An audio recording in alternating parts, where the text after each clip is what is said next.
Je me mets à la place des e-commerçants qui nous écoutent.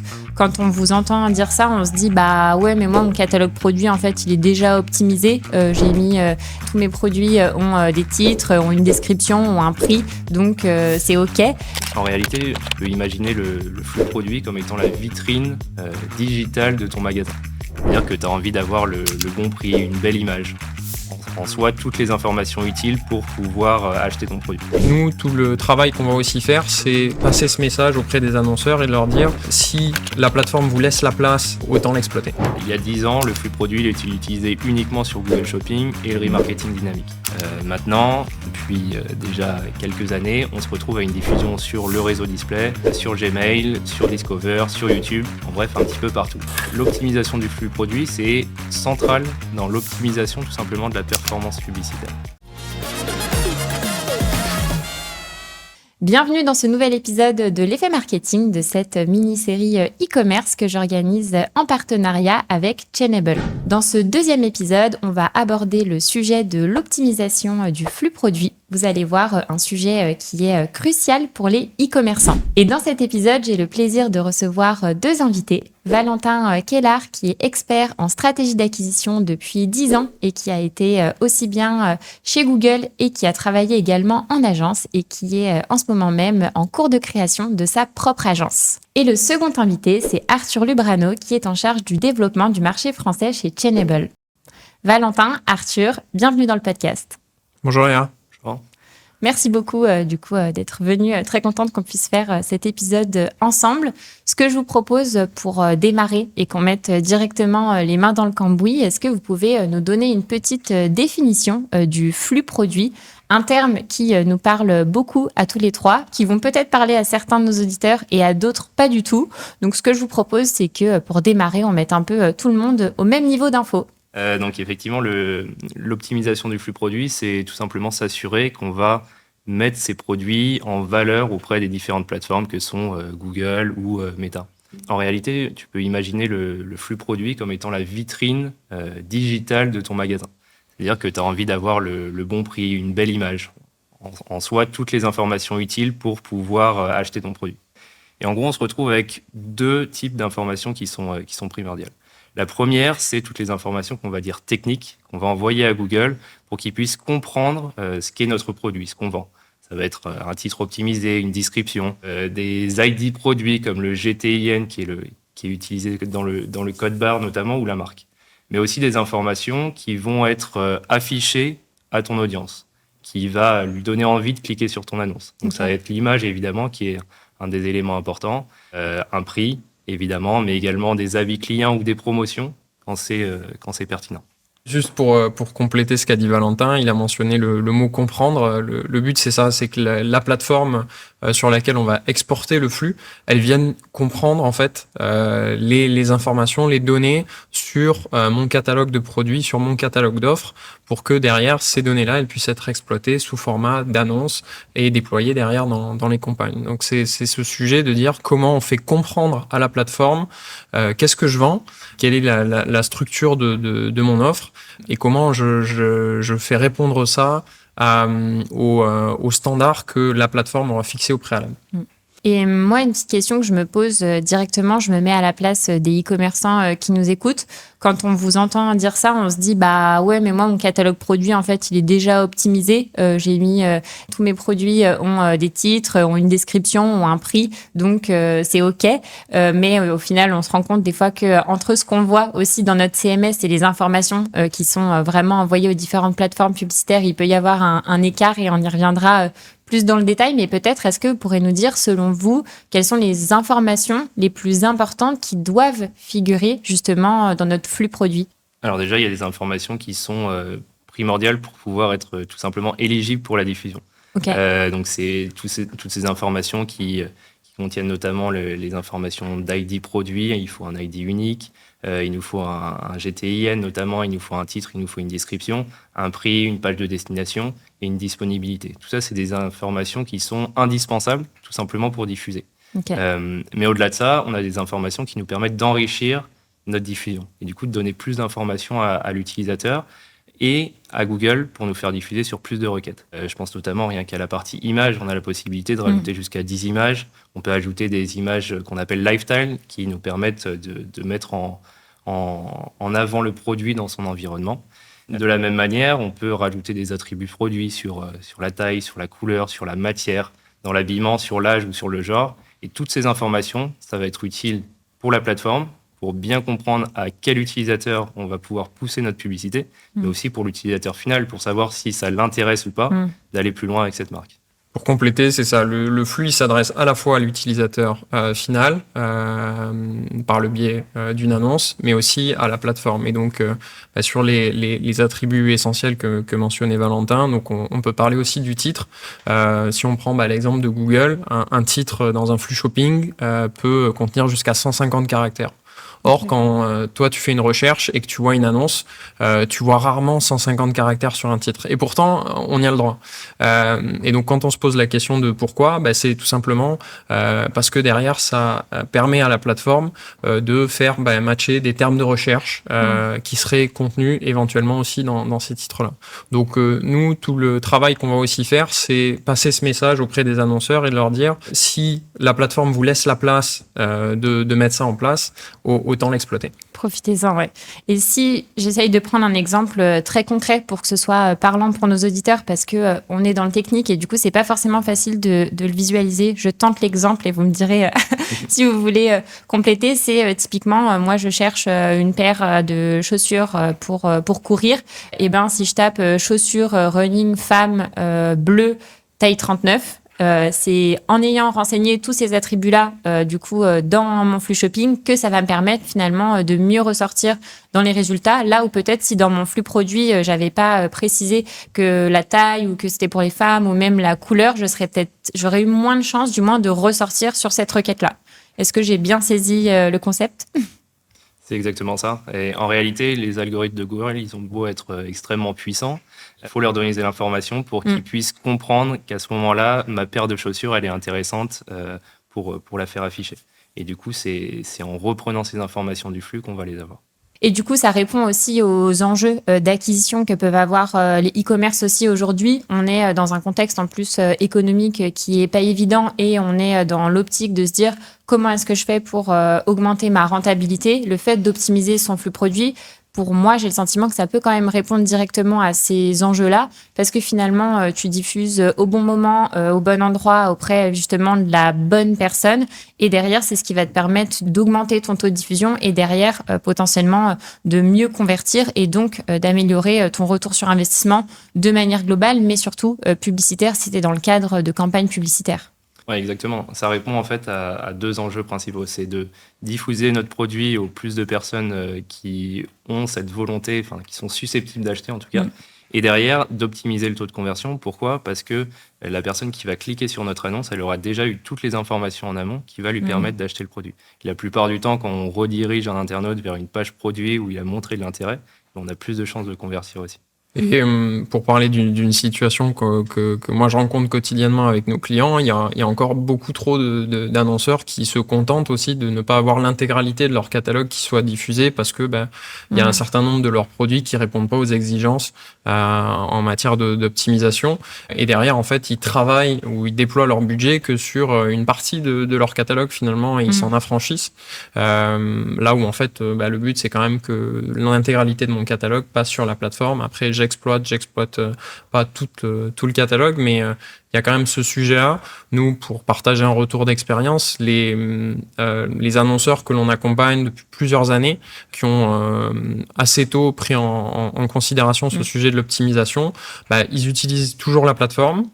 Ils l'utilisaient historiquement, peut-être qu'on fera un petit focus sur Google, sur cette partie-là pour Google et pour le remarketing notamment. Mais aujourd'hui, ils continuent d'étoffer la manière dont ils optimisent leur catalogue avec les nouveaux formats sur les réseaux sociaux, les marketplaces, etc. Et ça fait le lien avec une question que je voulais vous poser et vous y avez peut-être déjà un peu répondu, mais je pense que ça peut être cool de compléter. Selon vous, pourquoi c'est crucial pour les e-commerçants, là encore plus en 2025, et justement on va pouvoir se faire un peu la timeline de l'évolution de ces dernières années, d'optimiser son flux produit, et pourquoi, selon moi, et je pense que vous serez d'accord avec moi, on ne peut pas du tout passer à côté en 2025, c'est vraiment un sujet à traiter. Oui, tout à fait. En réalité, c'est un sujet crucial parce que le flux produit, il est partout pour les annonceurs qui font de la performance, que ça soit sur Google ou sur les réseaux sociaux. Il y a 10 ans, le flux produit, il était utilisé uniquement sur Google Shopping et le remarketing dynamique. Maintenant, depuis déjà quelques années, on se retrouve à une diffusion sur le réseau display, sur Gmail, sur Discover, sur YouTube, en bref, un petit peu partout. Et d'ailleurs, les plateformes sociales ont suivi un petit peu le pas avec Meta qui a lancé déjà il y a quelques années les DPA, un peu plus récemment Advantage+. Ce qui montre qu'en fait, l'optimisation du flux produit, c'est central dans l'optimisation tout simplement de la performance publicitaire. Et on voit que les impacts en réalité de l'optimisation du flux, il est conséquent derrière sur les performances. On a en moyenne, ce qu'on retrouve, c'est une augmentation de 15 à 50% de la diffusion à partir du moment où on optimise le flux shopping sur une rentabilité qui reste similaire. Ok. Et d'ailleurs, Google a communiqué sur des chiffres en 2023. Et les annonceurs qui ont un flux shopping en respectant les best practices qu'ils appellent le feed excellence ont en moyenne 2 fois plus d'impressions et un CTR qui augmente de 3 points par rapport à la moyenne des autres annonceurs. Okay. Il y a un vrai impact qui est très fort derrière sur les résultats publicitaires. CTR qui est du coup le taux de clic sur tes annonces. Exactement. Et c'est ça qui va aussi importer parce qu'en réalité, quand quelqu'un fait une recherche sur Google, il y a plein d'annonces qui vont apparaître sur le résultat shopping. Je pense que tout le monde a fait l'expérience. Et en fait, il va falloir être choisi par l'utilisateur, surtout quand on est un revendeur et on revend les mêmes produits qu'une dizaine d'autres sites web, forcément, il va falloir se démarquer. Et dans les annonces qui sont faites par les plateformes comme Google, ça va dans ce sens, puisque ce qu'on voit aujourd'hui, c'est que tous les 2-3 mois, Google annonce ce qu'on appelle un attribut, donc une nouvelle manière de caractériser son catalogue au niveau produit. Donc Valentin parlait tout à l'heure des images contextualisées. Tous les 2-3 mois, maintenant, on a une nouvelle annonce sur une nouvelle manière d'étoffer encore plus la manière dont on va caractériser soit son produit, soit la manière dont on va effectuer les livraisons, etc. Et une autre question que je me pose, c'est, on a compris l'importance de cette optimisation de flux produit et ce que ça peut nous apporter. Maintenant, la question qui se pose, c'est est-ce que ça concerne tous les e-commerçants ou finalement que les plus gros qui, eux, vont vraiment avoir un enjeu là-dessus, ou est-ce que ça concerne tout le monde ? Alors en réalité, à partir du moment où on veut faire du Google Shopping ou du Performance Max, il nous faut un flux. Peu importe si vous avez que quelques dizaines de produits ou des milliers. Et en réalité, j'aurais envie de dire que, au contraire, si on a peu de produits, c'est encore plus important d'optimiser son flux. Parce que chaque produit représente une part de chiffre d'affaires au final qui est plus importante. Et d'ailleurs, on peut aller plus loin. Sur chacun des produits, on peut aller beaucoup plus loin dans l'optimisation, dans le détail qu'on peut y apporter, parce qu'on n'en a que quelques-uns. Donc non, ça s'adresse à tout le monde au final, ces questions d'optimisation. C'est ça. Après, ça va être plus la manière dont on va le mettre en pratique, mettre en œuvre, faire le constat de dire est-ce que j'ai besoin de faire ça manuellement parce que c'est déployable, ou est-ce que je vais utiliser par exemple mon site directement pour pousser mon catalogue produit parce que au vu de ma maturité actuelle sur les plateformes sur lesquelles je me déploie, ça suffit. Ou derrière aller chercher plus de précision et réduire le temps de mise en place de cette optimisation en déployant une solution comme Channable par exemple. Ok, donc si je résume, ça concerne tout le monde et du coup, du moment que vous écoutez cet épisode et que vous vendez des produits sur votre site internet, vous pouvez optimiser votre flux produit et ça aura forcément des bénéfices derrière, à la fois sur la diffusion et les ventes que vous allez pouvoir générer derrière. Donc ça, je pense que c'est un peu la mise en contexte et la mise en bouche. Et maintenant, si on passe sur la partie vraiment très pratique, concrète, qu'est-ce que je dois optimiser dans mon flux produit et comment est-ce que je le fais. Donc, l'idée, c'est qu'on puisse décortiquer tout ça ensemble. Et le premier challenge que j'ai envie de vous proposer, c'est est-ce qu'on pourrait essayer de se faire finalement une checklist finalement avec tous les critères qu'on va devoir travailler dans notre flux produit pour à la fois comprendre quels sont les indispensables et en même temps comprendre jusqu'où on peut aller quand on a un niveau de maturité plus élevé. Oui, bien sûr. Alors, comme tu l'as relevé, effectivement, il y a des indispensables qui vont nous permettre de diffuser nos produits. Et tout cela, c'est vraiment les attributs de base qu'on a d'ailleurs évoqués sur le titre, sur la description, sur le prix, sur la disponibilité, etc. Tous ces éléments-là, ils sont primordiaux et on peut optimiser chacun d'entre eux. Le titre, c'est un bon exemple parce que le titre, c'est à la fois la manière dont Google va comprendre notre produit, mais aussi va pouvoir l'afficher dans les résultats. Donc, c'est l'un des points sur lesquels on va forcément appuyer. Mais aussi, il y a tous les autres attributs qui sont au final supplémentaires qu'on va pouvoir mettre en place, même s'ils ne sont pas indispensables, et qui vont donner encore plus d'informations. Je pense par exemple aux prix barrés qui ont une importance pour les e-commerçants qui font des promotions, ou avec tous les attributs qui permettent de décrire un produit de manière beaucoup plus fine, comme les matériaux, comme la taille, etc. Donc, toutes ces informations-là, elles vont pouvoir être importantes. Et en termes de process, la manière dont moi je vais fonctionner, c'est vraiment en 3 étapes. La première, c'est s'assurer de l'éligibilité des produits. On va s'assurer d'avoir la plus grosse diffusion sur la totalité de son portefeuille de produits. La deuxième, ça va être la visibilité. On va essayer de pousser nos produits au maximum aux utilisateurs qui sont les plus susceptibles du coup d'acheter nos produits. Donc ça passe par enrichir toutes ces informations, tous les attributs sur lesquels Google va nous juger. Et le troisième, c'est la différenciation. Comment on va faire pour se différencier des autres annonceurs qui potentiellement vendent le même produit.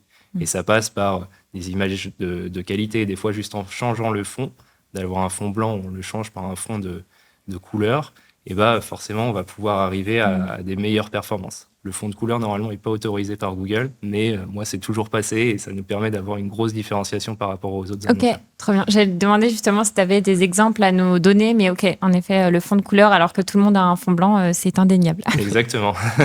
Et ça change beaucoup de choses. Et même chose pour le prix. En réalité, Google Shopping, ça reste un comparateur de prix.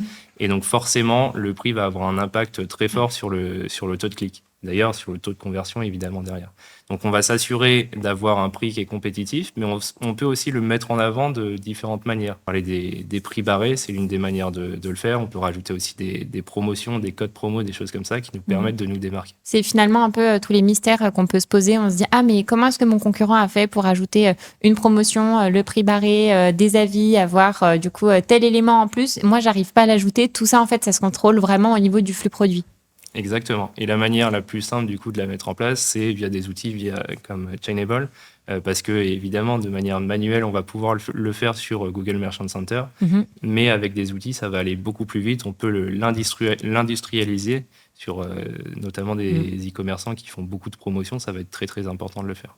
Et on rentrera justement dans le détail sur cette partie comment on fait. Avant, j'avais juste une petite question pour être sûr que ce soit bien clair pour nos auditeurs. Tu parlais du coup en première étape de l'éligibilité. Est-ce que tu pourrais juste nous détailler ce point-là, dire que si j'ai bien compris, c'est l'éligibilité par du coup les plateformes du coup publicitaires parce que ton produit a assez d'informations, tu vas pouvoir diffuser et peut-être préciser que si tu n'as pas assez d'infos, typiquement, je sais que Google, puisque moi c'est la plateforme sur laquelle j'ai le plus l'habitude de bosser, va limiter ta diffusion s'il te manque certaines références. Oui, exactement. En moyenne, on retrouve entre 10 et 15% d'un portefeuille de produits qui n'est pas diffusé sur Google Merchant Center. Donc c'est colossal forcément pour un annonceur. Et les raisons, la plupart du temps, c'est qu'il y a soit des attributs qui sont manquants, qui sont importants, soit il y a des erreurs dans les attributs. Par exemple, une différence entre le prix qu'on pousse dans le flux produit et le prix qu'on retrouve sur le site web. Et ça, c'est une perte importante pour un e-commerçant. Si tu t'imagines avec quelques-uns de tes top produits qui sont en réalité pas du tout éligibles à la diffusion, et on se retrouve avec des performances qui sont beaucoup plus faibles. Et ça me fait penser à un point peut-être qu'on n'a pas, qui nous paraît évident parce qu'on est dedans, mais je me dis c'est peut-être l'occasion de refaire un petit focus là-dessus, qu'il y a une différence entre ton flux produit et le catalogue que tu as sur ton e-commerce. Tu peux très bien, par exemple, si tu as ton CMS, je sais pas, admettons Shopify, avoir bien renseigné tes titres, tes descriptions et ton prix produit, mais ces informations, tu peux les modifier dans ton flux produit. Et c'était ça justement pour faire le lien avec ce que tu disais, Arthur, sur on peut avoir un nombre maximum de caractères dans les titres. On peut le modifier modifier dans le flux produit, mais ce sera pas forcément visible ce sera même pas visible sur notre fiche produit. Je me suis un peu emmêlé les pinceaux en disant ça, mais ça m'intéresse que vous puissiez peut-être mieux expliquer ça, mieux que moi, parce que pour le coup, c'est pas forcément évident à comprendre quand on n'a pas les mains dedans, je trouve. Nous, sur le message que l'on donne à tous les clients avec lesquels on travaille, c'est déjà de leur dire la règle d'or, c'est donnez-nous un maximum d'informations sur vos produits. Derrière, qu'on va exploiter ou ne pas exploiter, mais au plus on a d'informations sur vos produits, au plus derrière, on pourra faire un travail qui est important sur l'optimisation de vos flux. Donc ça, c'est le premier sujet. Et puis derrière, quand on va mettre en place ce paramétrage de flux, de catalogue, cette optimisation, on va prendre en compte un ensemble de sujets. Et donc, un des premiers sujets, ça va être quel type d'information peut recevoir la plateforme, sous quel format. Donc tu parlais du sujet des titres, mais ça concerne en fait l'ensemble des attributs.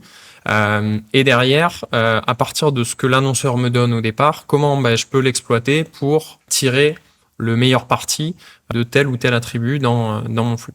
Et donc en fait, il y a une grosse partie de notre travail aussi qui est de simplement informer les annonceurs sur le fait que sache que tu peux utiliser ça. Tu l'exploites pas aujourd'hui dans la manière dont tu déploies ton catalogue, mais Google te met ceci à disposition pour que tu viennes approfondir ce travail-là. Même chose pour Meta, même chose pour les autres plateformes. Je vais compléter également sur cette partie, sur les CMS, la plupart du temps, on n'a pas aussi envie d'avoir un titre qui soit totalement optimisé pour une diffusion sur la partie publicitaire. Donc, ça serait un désavantage de se dire on va optimiser notre flux pour qu'il, derrière, il apparaisse bien sur le site web. Non, nous, ce qu'on recommande, c'est vraiment d'avoir un flux qui soit optimisé pour les plateformes sur lesquelles on va diffuser, mais qui soit différent de ce qu'on va afficher sur le site web. On a des best practices qui vont forcément être différées par rapport au CMS et au flux produit.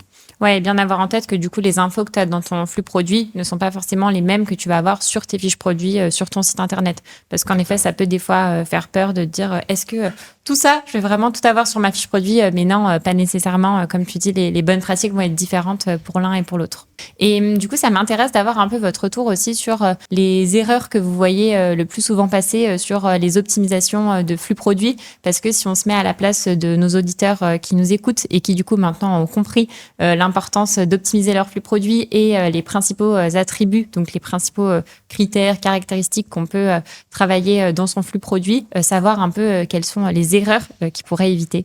Ouais, alors il y a plusieurs erreurs effectivement qu'on voit assez fréquemment. L'une des plus présentes, c'est de vouloir optimiser la totalité de son flux d'un coup. On arrive dans un chantier qui est énorme et qui nous permet pas d'aller vraiment tester certains éléments. Ce que je recommande, c'est plutôt d'y aller progressivement, de se concentrer d'abord sur ses best-sellers, ses top produits, de tester et de développer après sur d'autres produits.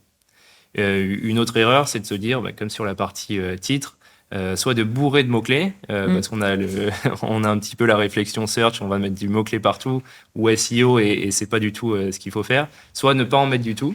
En réalité, la vérité, elle se situe un petit peu entre les deux, de le mettre plutôt de manière naturelle pour pousser quand même Google à nous pousser sur certains mots-clés en particulier, mais sans que ça reste trop spammy. Et une autre erreur qu'on retrouve fréquemment, c'est ce dont on a parlé, c'est de tout vouloir faire soi-même, de se dire, OK, on n'a pas besoin d'outils, on va sur Merchant Center, en fait, il nous faut juste un CSV, je vais bien réussir à l'extraire de mon site web, etc. Et au final, on se retrouve dans des choses, dans des paramétrages qui sont ultra complexes, qui sont pas maintenables dans la durée, et des optimisations qui sont quasiment inexistantes au final. Après avoir optimisé son flux une fois, on a beaucoup de mal à revenir dessus. Donc c'est pour ça que nous, ce qu'on va recommander, c'est d'utiliser des outils de gestion de flux comme les Chainable, qui nous permettent de faire des automatisations, des optimisations beaucoup plus complexes, et qui nous permettent d'avoir quelque chose qui soit vraiment stable dans la durée. Et même si on a des changements, par exemple, des personnes qui vont gérer le flux au sein des annonceurs, on s'y retrouve, alors qu'un petit CSV qui aura été uploadé il y a quelques années, c'est beaucoup plus complexe à réussir. Et pour justement aussi démonter un des premiers clichés qu'on entend souvent, c'est l'idée de se dire que cette optimisation-là, c'est du one-shot, c'est on le fait une fois et puis après tout roule. Il faut aussi garder en tête que c'est un travail qui est fait en continu. Le e-commerce est fait de périodes de saisonnalité. Et justement, c'est autour de ces périodes de forte saisonnalité qu'on rencontre aussi souvent les principales erreurs que les annonceurs font, puisque en général, ils nous contactent pour nous dire bon, il n'y a rien qui fonctionne, comment on fait. Et donc, il y a ce sujet aussi d'hygiène dans la manière dont on va envoyer les données, préparer une période de solde, par exemple, pour s'assurer que on a bien informé la plateforme que je vais avoir ces produits-là qui vont être soldés pour que mes prix barrés remontent bien sur mon annonce. C'est des sujets comme ça qu'il va falloir venir anticiper et maintenir en fait tout au long du déploiement d'un canal. Et ouais, pas faire ça à la dernière minute. Là, pour un peu de contexte pour nos auditeurs, on enregistre juste avant le Black Friday, donc je vois déjà tout le monde se bousculer 2 semaines avant en se disant ok, le Black Friday arrive, comment est-ce que je fais pour diffuser au max, et du coup en effet pas avoir ce truc one shot qui peut être un peu feu de paille aussi, mais c'est quelque chose qui s'entretient vraiment sur le long terme. Ouais. Il y a une autre, alors je sais pas vraiment si c'est une erreur, j'ai pas réussi forcément toujours à me faire un avis très concret sur ce sujet-là, mais ce qu'on voit, c'est par exemple communiquer sur le sujet des stocks quand on vend sur les plateformes. Il y a une dynamique qui est de dire les plateformes, que ce soit Google, Meta ou les autres, se fichent de savoir combien on a de stock, mais ils veulent plutôt savoir en fait si mon produit il est en stock ou il est pas en stock. Et donc là, il y a 2 écoles qu'on rencontre souvent, c'est certains annonceurs qui vont faire cette communication en disant mon produit est en stock, mon produit est pas en stock, mais vont quand même communiquer à la plateforme. Et puis d'autres qui vont dire si mon produit est plus en stock, je le sors de mon flux. Et donc là-dessus, sur ce sujet-là, on a plutôt tendance à dire gardez en tête que malgré tout, le but c'est de créer un historique au sein de la plateforme, un historique de données. Et donc, si aujourd'hui vous avez la capacité de dire attention, ce produit-là est plus en stock, vaut mieux envoyer l'information plutôt que de le sortir puis de le re-rentrer et d'avoir cette dynamique-là. Et là, du coup, on a évoqué plusieurs outils au fil de l'eau, que ce soit, là, tu parlais de CSV, on a parlé de Google Merchant Center, on a parlé de Chainable aussi. Ça m'intéresse du coup peut-être qu'on se fasse un petit topo sur les outils qui vont nous aider à optimiser notre flux produit, et peut-être les différents niveaux aussi en fonction de la maturité du e-commerçant. Typiquement, la personne qui va démarrer à la mano et celle qui, à l'inverse, va arriver à un niveau de maturité où on peut tout automatiser, et peut-être même le profil de la personne qui est au démarrage mais qui va chercher à bien tout centraliser dès le début pour justement pas avoir à le faire plus tard. Est-ce que vous pourriez nous faire un petit topo là-dessus ? Ouais, alors il y a 3 grands types de manières de faire. La première, c'est effectivement la plus manuelle, où on va aller dans les plateformes pour Google sur Google Merchant Center, et on va extraire son flux de son site web et l'importer sur Merchant Center. Tu l'as compris, c'est hyper manuel et c'est très chronophage aussi en termes d'optimisation. Donc souvent on commence par là, mais très clairement, si on a quelques dizaines de produits, ça devient tout de suite ingérable. Et j'allais dire, est-ce que tu peux peut-être préciser ce que c'est Google Merchant Center pour les auditeurs à qui ça parle pas forcément ? Ouais, bien sûr. Google Merchant Center, c'est une plateforme qui permet de standardiser tes flux produits que tu vas lier à ton compte Google Ads pour du coup diffuser automatiquement tes produits, donc sur les différents types de campagnes. La deuxième option, ça va être d'utiliser un plugin. Sur la plupart des CMS actuellement, on va retrouver des plugins qui nous permettent aussi d'aller envoyer le flux du coup aux différentes plateformes. On est sur ces plugins, il y a une sorte d'automatisation. Par contre, on est très limité sur les optimisations qu'on va pouvoir faire dans le plugin. La plupart du temps, l'option principale, c'est tout simplement d'envoyer le flux produit sans aller beaucoup plus loin, on va dire. Et la troisième, c'est d'utiliser des outils qui sont spécialisés dans la gestion de flux, comme les Chainable, qui nous permet du coup d'avoir des optimisations beaucoup plus poussées, d'avoir un contrôle total sur la donnée qu'on va envoyer, et également d'avoir une automatisation qui est beaucoup plus fréquente que sur les autres outils. Et si c'est pas le sujet de la volumétrie de catalogue qui est forcément le plus important, comme on l'évoquait sur l'épisode précédent, c'est souvent le sujet de la multicanalité. Donc c'est comment en fait cette problématique elle est rencontrée sur l'ensemble des canaux sur lesquels on va déployer le catalogue. Donc combien on va venir centraliser la manière dont on va justement optimiser ce déploiement-là. Et au-delà de la multicanalité, va se poser aussi la thématique de est-ce que j'ai une stratégie à l'international? Donc est-ce que je répète en fait cette opération sur autant de marchés sur lesquels je vais diffuser mon catalogue. Et puis après, c'est aussi une question de temps, de mise en place, suivant la manière quand je suis un annonceur dont je travaille. Est-ce que je travaille justement avec une agence média qui, elle, a aussi ses bonnes pratiques et est habituée à utiliser telle ou telle plateforme pour venir faire ce travail-là?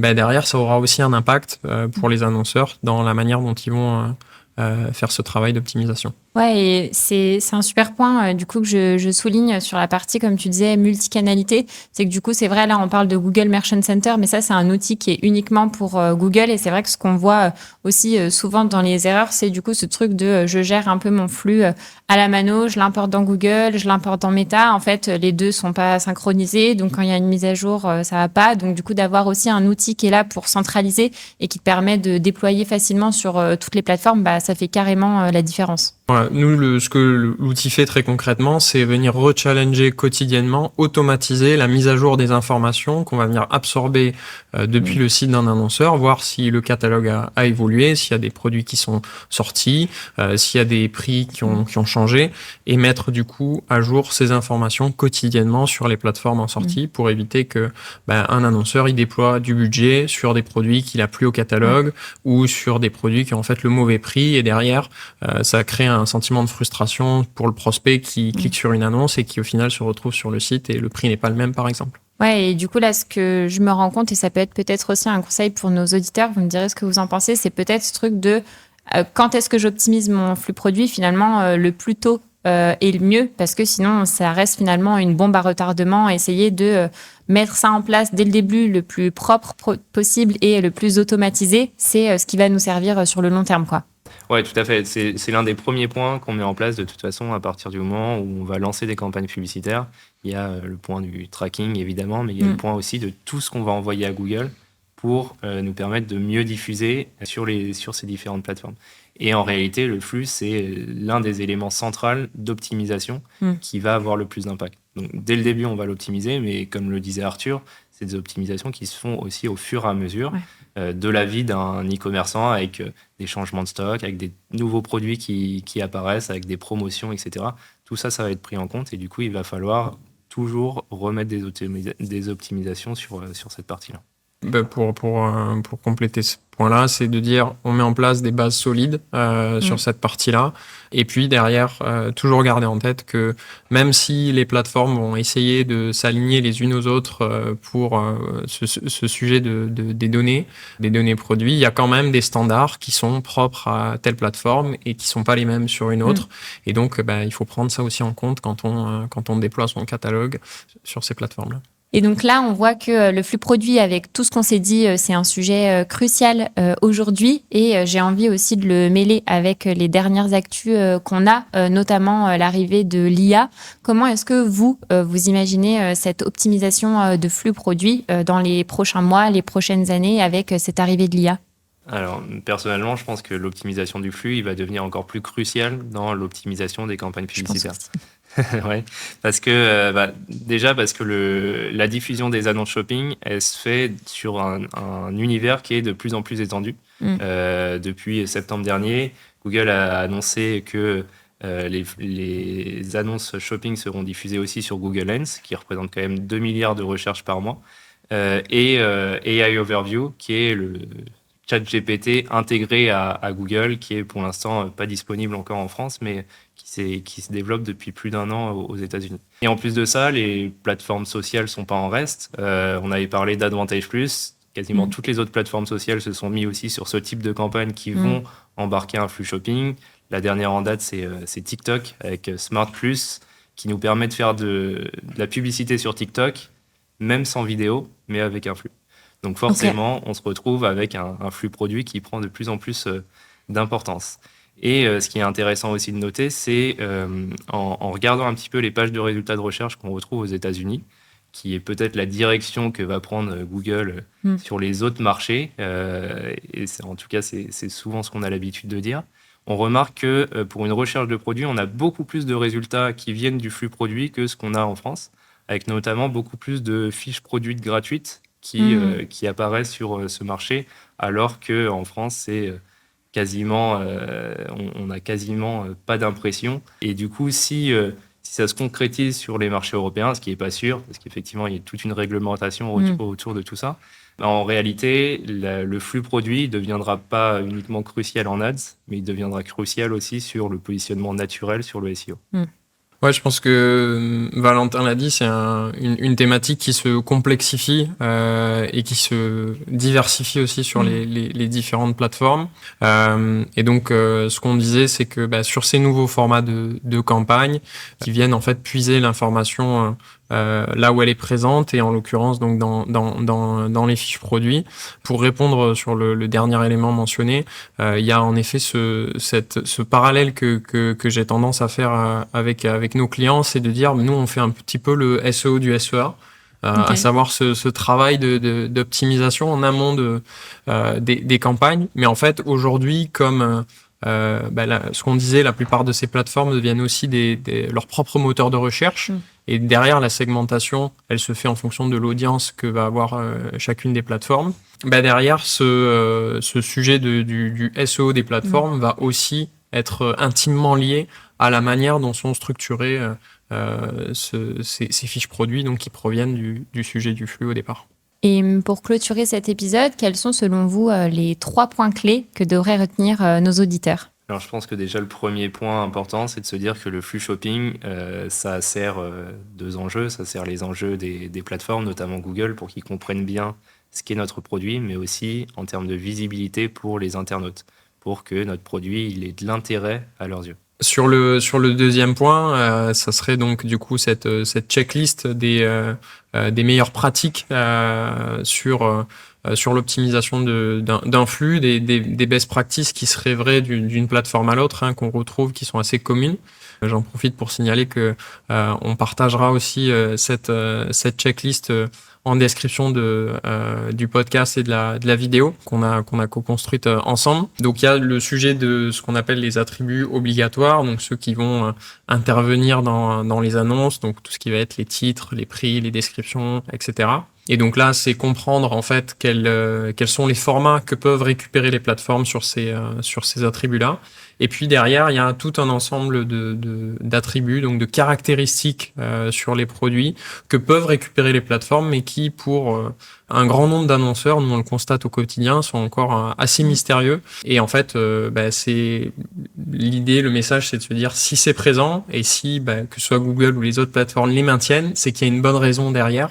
Donc nous, on invite tous nos clients à venir les exploiter quand ils viennent optimiser leur flux. Un dernier point peut-être à ajouter ? Un troisième point, ça peut peut-être être de dire à tes auditeurs de commencer le plus rapidement possible au final, parce que l'optimisation du flux, il arrive normalement à la base de la campagne. On n'aurait pas l'idée de se dire on va travailler notre image, ce qu'on va mettre dans notre annonce après avoir lancé la campagne. C'est la même chose pour le flux en réalité. On va optimiser tous ces éléments-là en amont et on va continuer à les optimiser au fur et à mesure de la campagne, mais c'est important d'y penser dès le début. Ok, trop cool. Donc, si j'ai bien compris, le plus tôt est le mieux. Donc, vous savez ce qu'il vous reste à faire, chers auditeurs. Vous pouvez maintenant optimiser votre produit. Vous avez maintenant toutes les armes pour le faire. Et justement, maintenant que on a bien en tête avec le premier épisode de la mini-série le contexte, avec celui-ci le deuxième sur comment on optimise son flux produit, l'idée c'est de voir après dans la suite de cette mini-série comment est-ce qu'on arrive à exploiter ça sur les différentes plateformes publicitaires, et c'est ce qu'on verra ensemble dans les prochains épisodes. Merci beaucoup à tous les deux pour cet épisode, c'était vraiment très cool.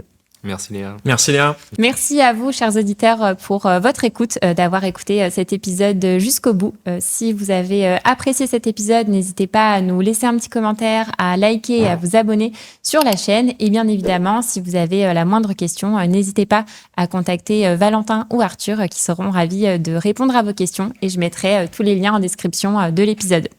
À très vite. bientôt.